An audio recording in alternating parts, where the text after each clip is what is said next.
नमस्कार, स्वागत है आपका अपने उत्तर प्रदेश में और मैं हूं आपके साथ दुर्गेश पांडे। केंद्रीय वित्त मंत्री निर्मला सीतारमण ने कल देश का बजट पेश किया। बजट को लेकर उत्तर प्रदेश के मुख्यमंत्री योगी आदित्यनाथ ने अपनी प्रतिक्रिया दी। क्या कुछ कहा योगी आदित्यनाथ ने, आप भी सुनिए। मुख्यमंत्री योगी आदित्यनाथ ने बजट पर प्रतिक्रिया दी है। आपको बता दें कि कल केंद्रीय बजट पेश किया गया केंद्रीय वित्त मंत्री निर्मला सीतारमण के द्वारा, और जिसके बाद बीजेपी के तमाम नेता और जहां बजट की तारीफ में जुटे हैं, केंद्रीय नेता से लेकर प्रदेश स्तर तक के नेता लगातार बजट की तारीफ कर रहे हैं और बजट को ऐतिहासिक बता रहे हैं। और ऐसे में मुख्यमंत्री योगी आदित्यनाथ ने भी बजट की तारीफ की है। खबर लखनऊ से है, जहां केंद्र सरकार की ओर से पेश किए गए बजट को लेकर deputy CM Brajesh Pathak, Samajwadi party के विधायक और वरिष्ठ नेता रविदास मेहरोत्रा और अखिलेश यादव ने कहा कि आम जन को बजट से काफी उम्मीदें थी। बजट ने फिर से देशवासियों को निराश किया है। भारतीय जनता पार्टी के इस अमृतकाल के बजट में देश के युवाओं, किसानों, महिलाओं और आम आदमी को सिर्फ धोखा मिला है। युवाओं को उम्मीद थी कि 2 करोड़ प्रतिवर्ष नौकरी का झांसा देने वाली सरकार खाली पड़े केंद्र के 65 लाख पदों की भर्ती पर कुछ करेगी, लेकिन इस पर कोई प्रबंध नहीं किया गया। किसान बीजेपी सरकार की गलत नीतियों और वादा खिलाफी से मारा जा रहा है। इस बजट में उसे भी धोखा मिला। बीजेपी सरकार और प्रधानमंत्री के फ्लैगशिप कार्यक्रमों को लेकर इस बजट में कुछ नहीं है। एमएसएमई, छोटे उद्योग धंधों को इस बजट में कुछ खास नहीं मिला। बस अगर सरकार ने इस बजट में एक उपलब्धि हासिल की है तो वो बस पैन कार्ड राष्ट्रीय पहचान पत्र बन गया है। इस झूठ के पुलिंदे में सिर्फ सरकारी उद्योगपति मित्रों को बचाने की तैयारी है। आज केंद्र सरकार ने जो बजट प्रस्तुत किया है अद्भुत है। पूरे प्रदेश और देश के लोग जिस बात की चिंता लंबे समय से कर रहे थे, महिलाओं को, बुजुर्गों को, नौजवानों को, छात्रों को, इवन देन किसानों को विशेष रूप से सहायता दी गई है। जिस ढंग से टैक्स स्लैब में परिवर्तन किया गया, 7 लाख तक की इनकम को कर मुक्त घोषित किया गया, अद्भुत निर्णय है। प्रदेश के मध्यम वर्ग के लोग, देश के मध्यम वर्ग लोग इसका बड़े लंबे समय से इंतजार कर रहे थे। मैं बहुत बहुत आभार प्रकट करता हूं आदरणीय प्रधानमंत्री नरेंद्र मोदी जी का। चिकित्सा के क्षेत्र में विशेष रूप से नए नर्सिंग कॉलेज पूरे देश में खोले जाने की व्यवस्था की गई है। इसके अलावा रेलवे को अलग से बजट की व्यवस्था की गई है, हवाई यातायात के लिए अलग से बजट की व्यवस्था की गई है, किसानों के लिए, प्राकृतिक खेती के लिए अलग से बजट की व्यवस्था की गई है। आदरणीय प्रधानमंत्री जी ने सभी वर्गों की ख्याल रखा है। केंद्रीय बजट में जनता को आंकड़ों में, शब्द जाल में उलझाने का प्रयास किया गया है। ये देश के बड़े पूंजीपतियों को लाभ पहुंचाने वाला बजट है। इस बजट में महंगाई को कम करने, बेरोजगारी को दूर करने, कोई मेडिकल कॉलेज, विश्वविद्यालय खोलने की कोई भी प्रयास नहीं किया गया है। इस बजट से महंगाई और बढ़ेगी। नमस्कार, आज हम आए हैं जनता के बीच में। जैसा कि आप जानते हैं केंद्रीय बजट आने वाला है, तो उसी विषय को लेकर चलते हैं जनता के बीच, उनकी राय जानते देखते हैं उनकी क्या उम्मीद है, क्या उनकी अपेक्षा है इस बजट से। नाम सुनील टंडन, व्यापार मंडल जिला अध्यक्ष, समाज सेवी जिला अध्यक्ष। जी ये बजट है, जैसा कि आप जानते हैं कि 2023 और 24 का केंद्रीय बजट आ रहा है, तो आप क्या चाहते हैं कि हमारा बजट कैसा होना चाहिए? हमारा बजट अच्छा होना चाहिए। मोदी ने कहा है कि बजट जो है अब कम में आएगा, और ये जो गैस के दाम अगर कम कर देंगे 200-250 रुपए, तो हमारी बहनें, माताएं बहुत खुश होंगी। महंगाई बहुत चरम सीमा पर है, लोगों का घर का खर्चा चलना बड़ा मुश्किल है। अगर ये महंगाई थोड़ी सी कम हो जाती है तो बहुत अच्छा। पेट्रोल के दाम भी कम होने चाहिए।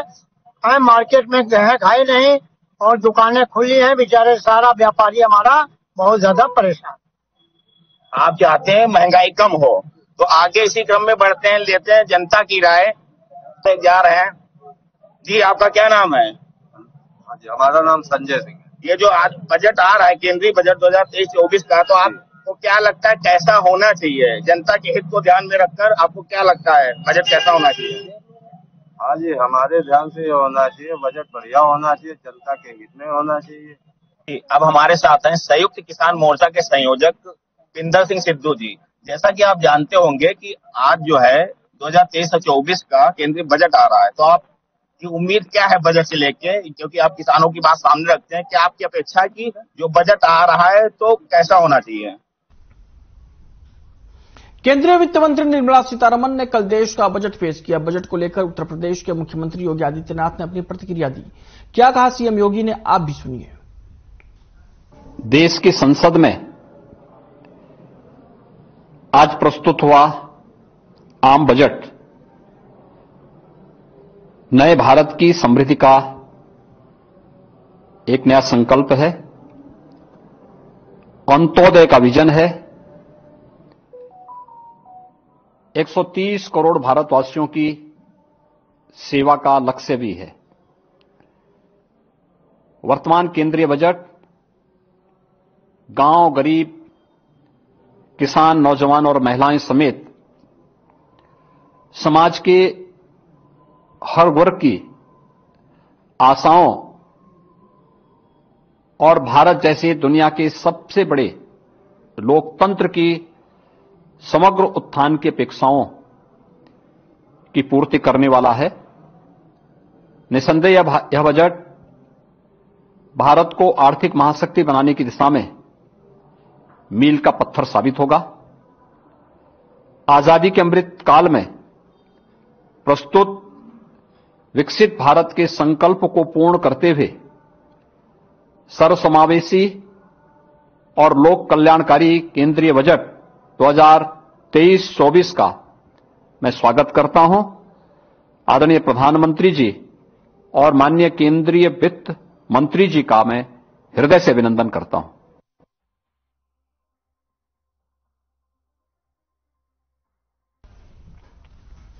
बात करेंगे इस वक्त की बड़ी खबर की। इस वक्त की बड़ी खबर लखनऊ से आ रही है। स्वामी प्रसाद मौर्य ने की पीसी, केंद्र सरकार की बजट पर किया हमला, प्रधानमंत्री की कार्यशैली पर उठाए सवाल, महिला सुरक्षा पर सरकार को घेरा, महिलाओं का हुआ उत्पीड़न, यह कहना है स्वामी प्रसाद मौर्य का। पिछड़े वर्ग की स्कॉलरशिप सरकार ने खत्म की। स्वामी प्रसाद मौर्य ने प्रेस कॉन्फ्रेंस की लखनऊ में और इस दौरान उन्होंने केंद्र सरकार की बजट पर हमला किया। प्रधानमंत्री की कार्यशैली पर उन्होंने सवाल खड़े किए और महिला सुरक्षा पर सरकार को घेरा। महिलाओं का उत्पीड़न हुआ है, यह कहना है स्वामी प्रसाद मौर्य का। लखनऊ से इस वक्त की बड़ी और अहम खबर हम आप तक पहुंचा रहे हैं।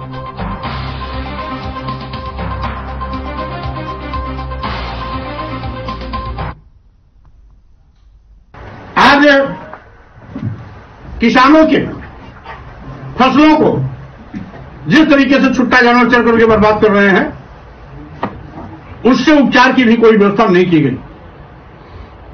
इसी के साथ ही साथ भाजपा सरकार ने यह भी कहा था कि हम 2022 तक सबको आवास दे देंगे। अभी तक तो आवास नहीं दिया। हो सकता है 2024 चुनावी वर्ष होगा, इसलिए लोगों को छलने के लिए आवाज देने की ड्रामा नाटक कर सकते हैं, लेकिन अभी तक व्यवहारिक रूप में यह बजट देश के आमजन, गरीब, मजदूर, किसान, लघु एवं सीमांत व्यापारी के विरोध में तो है ही, और सबसे ज्यादा इसकी त्रासदी कन्नौज के सम्राट राजा हर्षवर्धन के नाम पर दानोत्सव यात्रा निकाली गई। कन्नौज के से शुरू हुई यह 4 दिवसीय यात्रा 4 फरवरी को प्रयागराज पहुंचेगी। जिले के युवा पैदल ही इस यात्रा को तय करेंगे। सपा नेता और पूर्व ब्लॉक प्रमुख नगर के इतिहासकार सुशील राकेश शर्मा की अगुवाई में इत्र नगरी कन्नौज से सम्राट हर्ष दानोत्सव यात्रा की शुरुआत हुई। यात्रा में जिले के युवा पीली झंडी लेकर देशभक्ति की धुन पर प्रयागराज से के लिए निकले हैं। दानोत्सव यात्रा के संरक्षक नवाब सिंह ने बताया कि 4 जनवरी को प्रयागराज में गंगा तट पर सम्राट हर्षवर्धन की परंपरा को आगे बढ़ाते हुए महादान किया जाएगा। उन्होंने यह भी बताया कि इतिहास में हर्षवर्धन से बड़ा कोई दानी नहीं हुआ।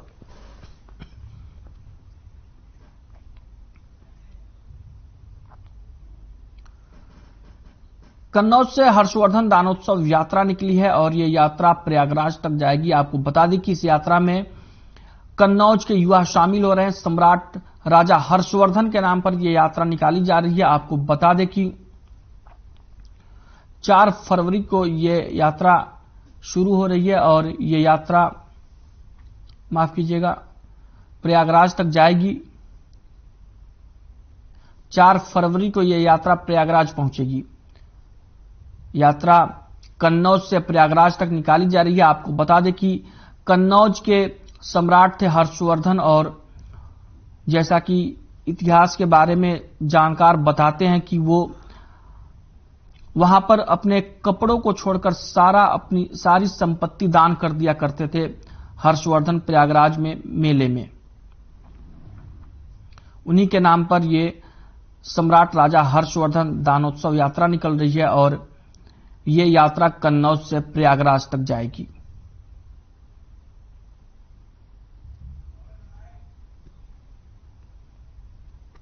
हर्ष दानोत्सव यात्रा कानपुर सेवा समिति के द्वारा जा रही है, जिसमें अन्न, पैसा, वस्त्र और तमाम खाने पीने की वस्तुएं कन्नौज के लोगों ने एकत्र की हैं और वो इलाहाबाद तक जाएंगे।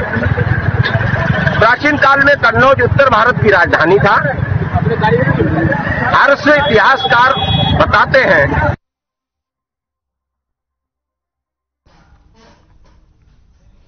बात करेंगे इस वक्त की बड़ी खबर की। लखनऊ पहुंचे शिवपाल सिंह यादव। सपा महासचिव बनने के बाद पहली बार लखनऊ पहुंचे सपा महासचिव शिवपाल सिंह यादव का जोरदार स्वागत। कार्यकर्ताओं ने शिवपाल यादव का किया स्वागत। लखनऊ स्थित आवास पर हुआ शिवपाल का स्वागत।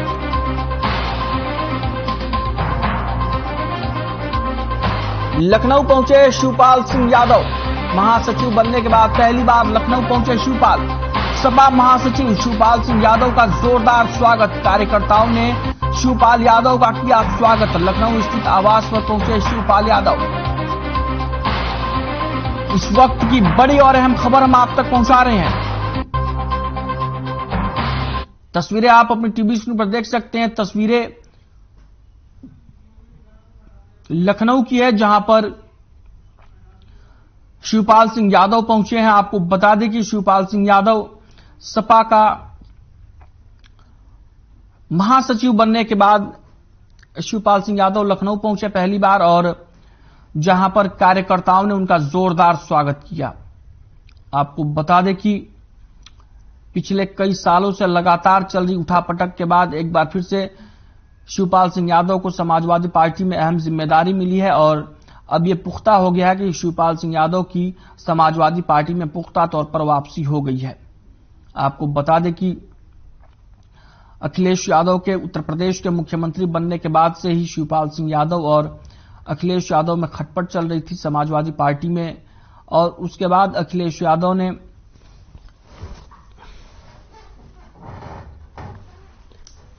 अखिलेश यादव समाजवादी पार्टी के अध्यक्ष बने तब शिवपाल सिंह यादव की अहमियत काफी कम हो गई थी समाजवादी पार्टी में, जिसके बाद शिवपाल सिंह यादव ने समाजवादी पार्टी से अलग होकर अपनी पार्टी बना ली थी। लेकिन अब एक बार फिर से शिवपाल सिंह यादव समाजवादी पार्टी में शामिल हो चुके हैं। हालांकि फिलहाल वो समाजवादी पार्टी की टिकट पर ही विधायक हैं, लेकिन बीच बीच में अखिलेश यादव से उनके मनमुटाव की खबरें आती रहती थी। लेकिन अब एक बार फिर से शिवपाल सिंह यादव को समाजवादी पार्टी में अहम जिम्मेदारी दे दी गई है और जिसके बाद समाजवादी पार्टी का महासचिव बनने के बाद शिवपाल सिंह यादव लखनऊ पहुंचे जहां पर कार्यकर्ताओं ने उनका जोरदार स्वागत किया।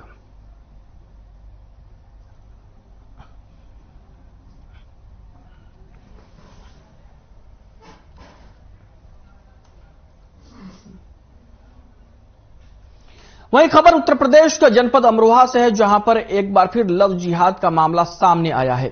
अमरोहा के जाकिर ने अपना नाम संदीप बताकर असम की रहने वाली एक युवती को पहले धर्म छुपाकर प्रेम जाल में फंसाया और फिर मंदिर में शादी रचाई।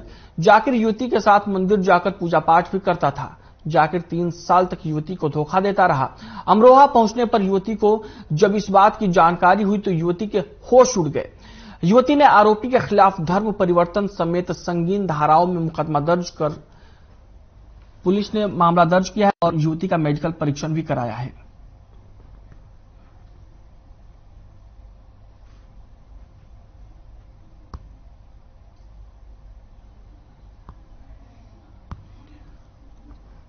अमरोहा की यह खबर है जहां पर लव जिहाद का मामला सामने आया है। आपको बता दें कि जाकिर नाम के एक युवक पर एक हिंदू युवती को, असम की रहने वाली हिंदू युवती को धोखा देने का आरोप लगा है। आपको बता दें कि जाकिर ने युवती से 3 साल पहले शादी की थी और खुद का नाम हिंदू नाम बताया था अपना, और युवती के साथ में वो मंदिर में पूजा पाठ भी करने जाता था। लेकिन अब शादी के 3 साल बाद युवती जब अमरोहा पहुंची तो इस पूरे मामले का खुलासा हुआ है, जिसके बाद युवती ने पुलिस में शिकायत दी और पुलिस ने संबंधित धाराओं में मामला दर्ज कर लिया है और युवती का मेडिकल परीक्षण भी कराया गया है।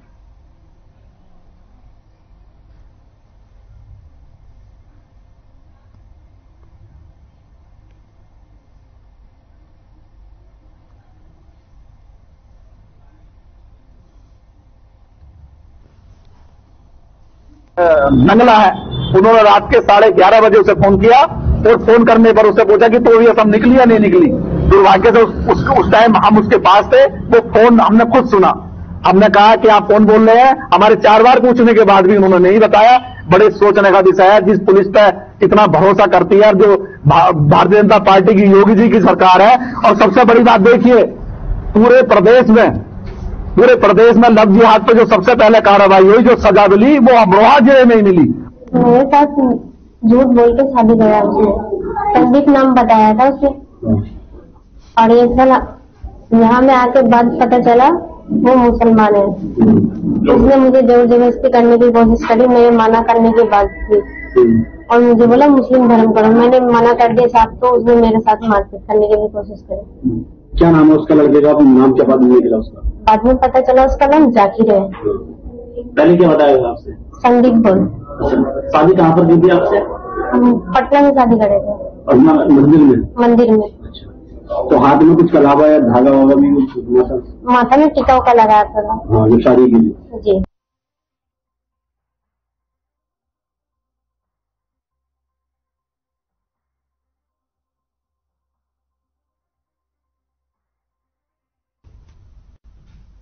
खबर अमरोहा के नौगावा सदात के सरकारी अस्पताल से है। 1 हफ्ते से जहां पर लाइट नहीं है, जिसका निरीक्षण करने के लिए डिप्टी सीएमओ पहुंचे। आपको बता दें कि नौगावा सदात में deputy CMO doctor Surendra Kumar निरीक्षण करने पहुंचे, जहां पर सरकारी अस्पताल की लाइट ठप मिली। पत्रकारों से बातचीत करते हुए डॉक्टर सुरेंद्र कुमार ने बताया कि 1 हफ्ते से यहां की लाइट खराब पड़ी हुई है, जिसके लिए बिजली विभाग को पत्र के माध्यम से अवगत भी कराया गया है, लेकिन अभी तक लाइट ठीक नहीं हुई है, जिसकी वजह से सरकारी अस्पताल के काम में काफी बाधाएं आ रही हैं। बिजली विभाग की बड़ी लापरवाही देखने को मिलती है। जब सरकारी अस्पताल का ये हाल है तो यहां 1 हफ्ते से खराब पड़ी लाइट को ठीक नहीं किया जाता है, तो फिर एक आम नागरिक का क्या होता होगा।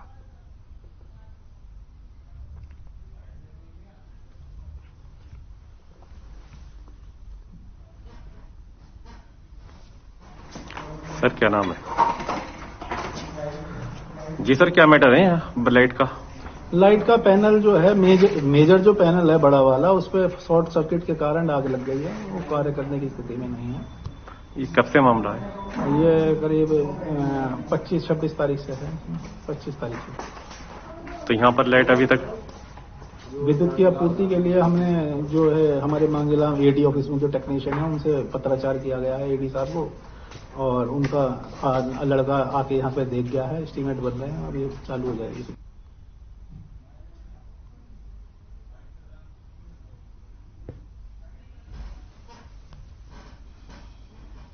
अमरोहा की खबर है जहां पर सरकारी अस्पताल की बिजली गुल है। पिछले 1 हफ्ते से बिजली गुल है, जिसका निरीक्षण करने के लिए डिप्टी सीएमओ पहुंचे और वहां का जायजा लिया। आपको बता दें कि अस्पताल की बिजली गुल होने से लोगों को भी काफी दिक्कतों का सामना करना पड़ रहा है। तस्वीरें आप देख सकते हैं। सामुदायिक स्वास्थ्य केंद्र नौगावा सदात जनपद अमरोहा का ये अस्पताल है, सामुदायिक स्वास्थ्य केंद्र है, जहां पर 1 हफ्ते से बिजली व्यवस्था चरमराई हुई है।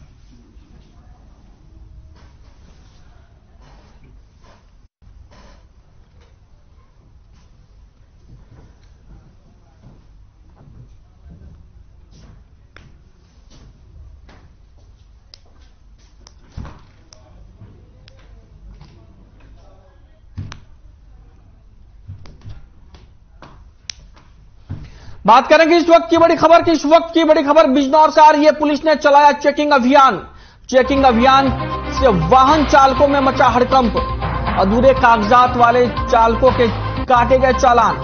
थाना नूरपुर के चांदपुर नौगावा तिराहे का मामला।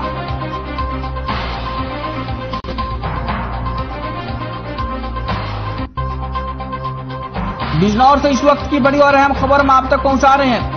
चेकिंग अभियान से वाहन चालकों में मचा हड़कंप। अधूरे कागजात वाले चालकों के काटे गए चालान। थाना नूरपुर के चांदपुर नौगावा तिराहे का मामला। चेकिंग अभियान से वाहन चालकों में मचा हड़कंप। पुलिस ने चलाया चेकिंग अभियान। बिजनौर से इस वक्त की बड़ी और अहम खबर हम आप तक पहुंचा रहे हैं। चेकिंग अभियान से वाहन चालकों में मचा हड़कंप। अधूरे कागजात वाले वाहन चालकों में काटे गए चालान। चेकिंग अभियान से वाहन चालकों में मचा हड़कंप। चेकिंग अभियान से वाहन चालकों में मचा हड़कंप। अधूरे कागजात वाले चालकों के काटे गए चालान। तस्वीरें आप अपनी टीवी स्क्रीन पर देख सकते हैं किस तरीके से बिजनौर में चेकिंग अभियान चलाया गया और पुलिस ने सख्ती दिखाते हुए अधूरे कागजात वाले वाहन चालकों का चालान काटा और जो लोग ट्रैफिक रूल्स का पालन नहीं कर रहे थे उन पर भी कार्रवाई की गई।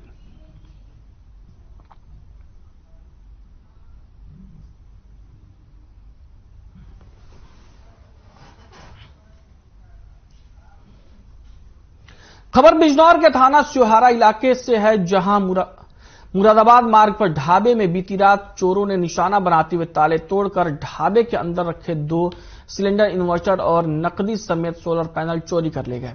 सुबह होने पर ढाबा स्वामी ने जब मामले को उसको सूचना मिली तो उन्होंने वहां पर जाकर देखा तो ढाबे के ताले टूटे हुए थे, सामान और नकदी गायब थी। ढाबा स्वामी अजय रस्तोगी की ओर से अज्ञात चोरों के खिलाफ चोरी की शिकायत देते हुए कार्रवाई किए जाने की मांग की गई है। शिकायती पत्र के आधार पर पुलिस पूरे मामले की जांच में जुट गई है।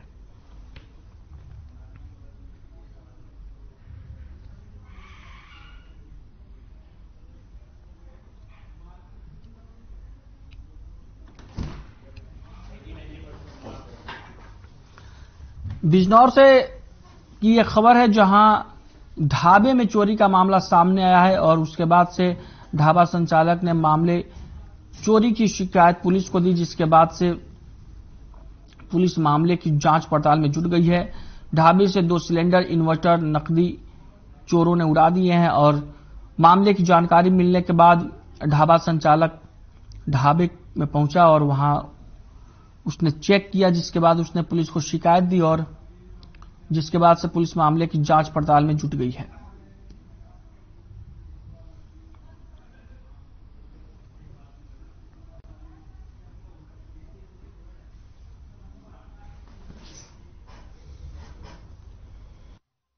सर मेरे यहाँ चोरी हुई है, मुरादाबाद रोड पे सेवन ढाबा है मेरा, और जब मैंने दुकान पर आया तो 2 सिलेंडर और इन्वर्टर बैटरा और पैनल वगैरह गायब मिला और लगभग 2-3 हज़ार रुपये मेरे रखे हुए थे वो भी नहीं मिले। ये आपको कब पता चला? अभी सुबह 10 बजे मैं आया तो शटर खुला हुआ मिला सर मुझे। तो अब आपने तहरीर दी अभी थाने में? सर अभी तहरीर नहीं दी सर अभी।